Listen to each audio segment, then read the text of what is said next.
Thank you very much, Madam Moderator, Chairpersons, the discussants. Thank you, Dr. Khanna, for giving me this opportunity of talking about antiplatelets in peripheral vascular disease. The points which I want to highlight are that peripheral vascular disease is a marker of atherothrombosis disease in general. So almost all patients of peripheral vascular disease will have associated other vascular diseases. That means they are marker of myocardial infarction or ischemic strokes. So peripheral artery disease should never be taken in isolation, and one should always look forward for other vascular beds showing the disease. Now, peripheral vascular disease patients will die. If they are very severely symptomatic, they will die in much more numbers, symptomatic, asymptomatic, and normal. So symptomatic PAD has a high mortality, but then most of them will die because of heart attacks or because of myocardial infarctions and ischemic strokes or renal dysfunction, renal failures. They will not die because of gangrene. Majority of them will not die because of gangrenes or because of amputations. Now, just to tell you the sort of gravity of the situation is that peripheral vascular disease mortality is probably amongst the highest mortality as compared to other diseases, lung cancer and some of the diseases may be worse, but then majority of the other diseases, breast cancer and Hodgkin's disease, they probably outcome is better than the peripheral vascular disease. As I said, the coexistence of symptomatic coronary cerebrovascular disease is very common with peripheral vascular disease. This is red is when you have the peripheral vascular disease, the incidence of coronary and cerebrovascular disease is almost like 30%. And if you do not have peripheral vascular disease, then this incidence is 10% in men and women, almost alike. And we know that antiplatelet agents are the key components of the treatment of vascular diseases in general. Platelet aggregation are the key events in the atherothrombosis and can be inhibited by antiplatelet agents. Now, risk of stroke and MI are significantly greater than those of gangrene and amputation and can be substantially reduced by antiplatelet drugs. Now, this is what is the main highlight, in this talk is that when you give antiplatelet, you save MIs, you save ischemic strokes. Of course, simultaneously, you save the vascular disease of the periphery also, but much more than the peripheral vascular disease itself, you save myocardial infarctions by giving proper antiplatelet agents. Now let's see just quickly one by one. Aspirin in daily doses of 75 to 325 milligram is recommended as safe and effective antiplatelet therapy to reduce the risk of myocardial infarction, stroke, or vascular death in individuals with atherosclerotic lower extremity peripheral arterial disease. FDA expert panel found insufficient evidence to approve aspirin alone as indicated for patients with asymptomatic PAD. If somebody doesn't have concomitant coronary artery or cerebrovascular disease and only PAD that is also asymptomatic, there is not enough evidence as told by some of the trials is that even aspirin alone is going to work. Aspirin may favorably affect peripheral circulation has been told by physicians' health study. Aspirin reduce subsequent need for peripheral arterial surgeries, and aspirin also effective, of course, in maintaining vascular graft patency. The high dosages are as effective as low dosages. This has been shown by the trials, and aspirin alone is as effective as combination of aspirin with either dipyridamole or sulfenpyranozone or ticlopidine in the past. There are various trials which have shown that whether you give aspirin alone or you combine aspirin with one of these agents really doesn't make much of difference in preventing graft occlusion. Now, clopidogrel was compared with aspirin in one of the largest trials, which was Capri trial involving almost 20,000 patients, which included all patients of either ischemic stroke or MIs or peripheral vascular disease. And this trial showed very clearly that clopidogrel was better than aspirin as far as the effectiveness was concerned in reducing the risk.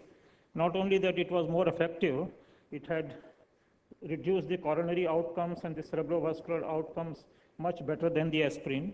And also safety-wise, the safety profile was clopidogrel was better than aspirin as far as GI hemorrhages and hospitalization for the bleeding events and GI ulcers are concerned. So both effectiveness-wise and the safety profile-wise, clopidogrel was better than aspirin. This was shown clearly in the Capri trial, which included large number of peripheral vascular disease patients. So there was sufficient, clopidogrel provided increased benefit over aspirin for secondary prevention in atherothrombotic patients, including those with diagnosed peripheral arterial disease. It reduces the risk of all major events, and it offers better gastrointestinal safety and tolerability in comparison to aspirin. Now, when the question of dual antiplatelet comes, it was tested in Charishma trial, which included all kinds of patients, and it showed that primary endpoints of MI, stroke, CV deaths in patients with previous MI, or with patients with previous ischemic stroke, or patients with peripheral arterial disease, that is, Capri-like cohort was taken, and it showed that dual antiplatelet, clopidogrel plus aspirin, was better than single antiplatelet.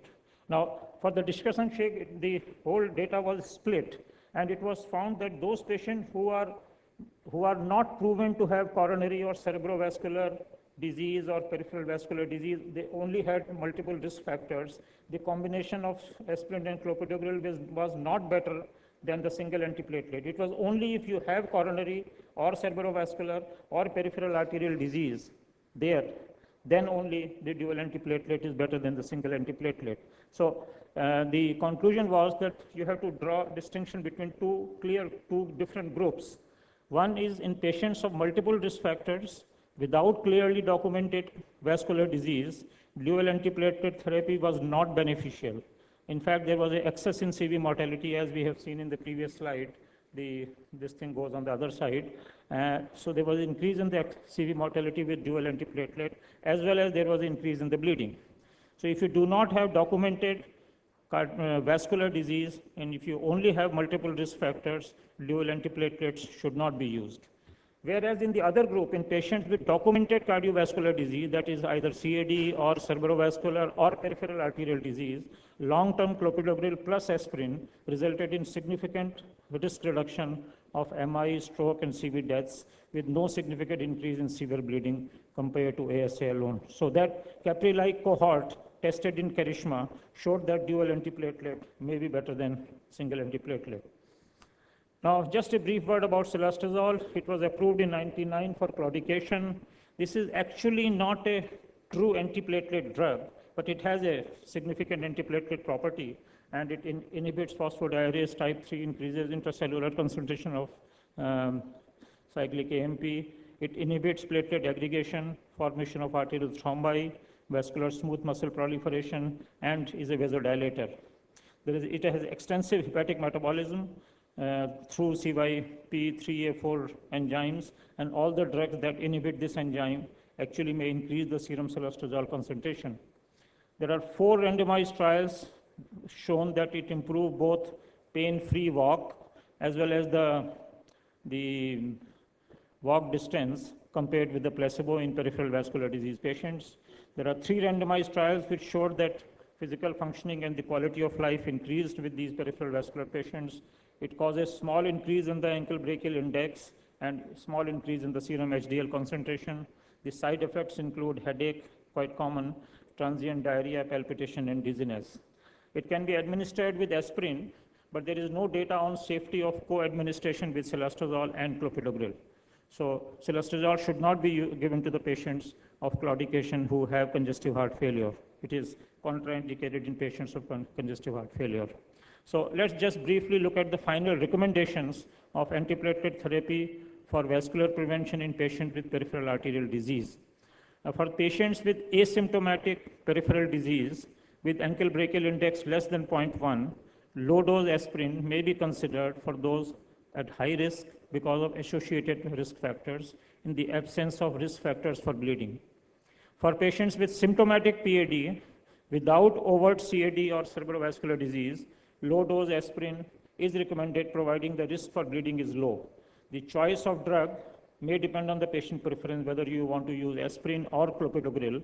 That will depend on the patient preference and cost considerations. For patients who are allergic or intolerant to aspirin, clopidogrel should be used. For patients with intermittent claudication, diparadimol should not be used in addition to aspirin. It has been shown that aspirin-diparadimol combination is not better than aspirin alone, so it should be avoided. For patients with intermittent claudication, using clopidogrel 75 milligram daily in addition to aspirin is not routinely recommended unless patient is just to have high vascular risk along with a low risk of bleeding. For patients with symptomatic peripheral disease and overt coronary artery disease or cerebrovascular disease, antiplatelet therapy should be indicated as we use it for CAD or cerebrovascular status. So then, if patient has associated CAD or cerebrovascular disease, then you should use antiplatelet therapy as required by the CAD or by cerebrovascular disease. For patient with symptomatic peripheral disease, without compelling indication for oral anticoagulation such as atrial fibrillation or venous thromboembolism, oral anticoagulant should not be added to the antiplatelet therapy. For patients with symptomatic peripheral disease with an indication of oral anticoagulation such as AF or venous thromboembolism, heart failure or mechanical valves, antiplatelet therapy should not be added to oral anticoagulation. There are trials to show that bleeding risk was much more in these patients if you add antiplatelet therapy to the oral anticoagulation. And you have to use oral anticoagulation anyway for these patients of mechanical valves or venous thromboembolism. Long-term antiplatelet therapy with aspirin should be given to patients who undergo lower extremity balloon angioplasty with or without stenting for chronic symptomatic peripheral disease.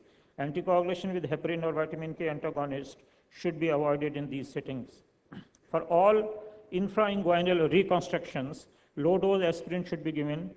In those with infrainguinal grafts and a high risk of thrombosis or limb loss, combination therapy with vitamin K antagonist and aspirin may be of some benefit. Low-dose aspirin may be considered for all patients with abdominal aortic aneurysm, particularly those with clinical or subclinical peripheral arterial disease. Thank you very much.